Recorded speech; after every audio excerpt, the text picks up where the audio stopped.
Thank you and good evening. I came to listen and learn, but I've been drafted or even commandeered to speak, perhaps to test how attentive I was as a backbencher over there. I must confess that my task is simple because it's a series of congratulations that I have to offer. Congratulations first to Mrs. Sharada Chandra for not only having put together a very informative, very detailed report which traces not only the history of Ayush in India, but clearly illustrates the potential as well as some of the barriers encountered in integrating Ayush effectively into the health system. Clearly, there is a plea for greater integration, but also a certain amount of anxiety about whether the health system will actually take up the recommendations in real earnest. And I think the next set of congratulations, of course, must go to the group from Medanta who have demonstrated that it is indeed possible to integrate effectively, discarding some of the prejudice that existed in the systems of modern medicine, and then try and effectively utilize some of the strengths of Ayush for betterment of patient care.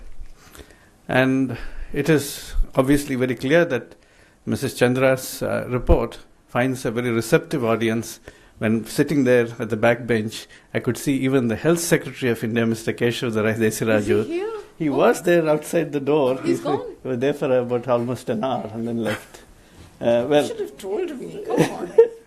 Well, I did notice him, but obviously he was, I couldn't signal to you because I was also right there at the back. But no, the fact is that there is a tremendous amount of interest, and the fact that people came to listen and to participate in this meeting is a great tribute not only to your personal popularity, ma'am, but also to the fact that the whole subject is of great interest. And as far as Dr. Naresh Trehan is concerned, I think he was being introduced as one of the 50 most powerful people in India. I would just like to say, as has been often said, that there is nothing more powerful than an idea whose time has come. And he actually has brought that idea forth, and that is what actually adds to his power, the power of the ideas. In terms of what I've been asked to actually remark upon, comment upon, is the potential for Ayush in our health system, and particularly in the area of public health. Public health has, of course, a very broad definition. It extends from health promotion and disease prevention, even to ensuring that the health system is properly architectured to deliver the required health services to all of the citizens in this country, which is universal health coverage. And there, we had the opportunity of producing a report on universal health coverage for the Planning Commission about a year and a half ago, a framework which partly finds absorption into the 12th plan. But nevertheless, one of the key recommendations that we made in that high-level expert group constituted by the Planning Commission is an effective and earnest integration of Ayush into the health system at all levels of care, so that universal health coverage becomes a reality by pulling together all the available resources of healthcare providers in this country in a fairly well-designed health system. And I believe this is something that is required not as a measure of desperation, as you said. Sometimes when people can't find MBBS doctors willing to go to primary health centers or private hospitals for different motives, want to employ them as casual labor, that's not the way it should be done. It should be done out of respect and recognition that these have an intrinsic value of their own. And that is where the whole idea of integration comes in, both in terms of alternative medicine and in terms of complementary medicine. Alternative medicine, where each system has a distinctive contribution to make and can potentially offer an alternative to the other. Just as sometimes we look at, even in cardiology, whether medical therapy is better than surgical therapy or surgical therapy is better than medical therapy, not in an antagonistic fashion, but as alternate modes of therapy. But complementary again, in a sense that both can actually combine together in the same patient, offer additional benefits which only one system cannot provide, which is what clearly the pain relief in the post-surgical period clearly demonstrates. But I think even more fundamentally, even from point of view of public health management, there is no reason why Ayush practitioners cannot be adequately trained in public health to become health system managers at the district and sub-district level and ensure greater leadership to the national programs, which are floundering at the moment because of poor performance.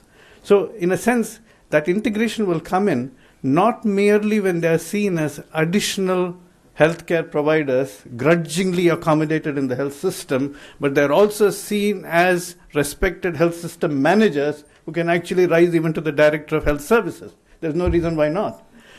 But even going beyond that, I would like to merely say that even in the philosophical construct of medicine or health, it is time that we start reintegrating Ayush and the wisdom of our traditional systems of medicine and their understanding of health even into modern medicine, which has actually become somewhat arrogant and has gone astray in its interpretation of science. In fact, this is almost the exact millennium of the Ibn Sina or Avicenna. And in fact, just about 1,000 years ago, he wrote his famous Canon of Medicine, in which he talked about the balance of humors. And he said it is the art of medicine which has to conserve health, and it's the art of medicine that has to restore health when it is lost.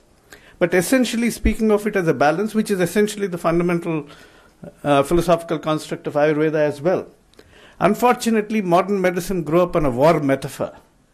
A war against the bacteria, a war against cancer, war against a number of infectious diseases. It is an assault, as Dr. Trahan very eloquently put it, either you poison or excise or pulverize. Therefore, which has its advantages, it has had its benefits. But nevertheless, for example, we have looked at all bacteria as enemies, and now, to our surprise and somewhat to our shame, we recognize that 100 trillion bacteria reside in our gut as co-inhabitants, protecting our health, boosting our immunity, protecting against external pathogens. For the 23,000 genes we have in our body, they have 1 million genes which commingle with our genes and together form a super genome which actually interacts with the rest of the biosphere. So with humility we recognize that we have to live in harmony with our internal environment and the external environment, something which the wisdom of Ayurveda and Unani have always emphasized. And even as we have traced the tradition of modern medicine to the Greek origins, we have forgotten the contribution, for example, of the Arab physicians, not only Avicenna or Ibn Sina, but also Averroes and Maimonides, the Egyptian physicians who illuminated medical thought in the 12th century.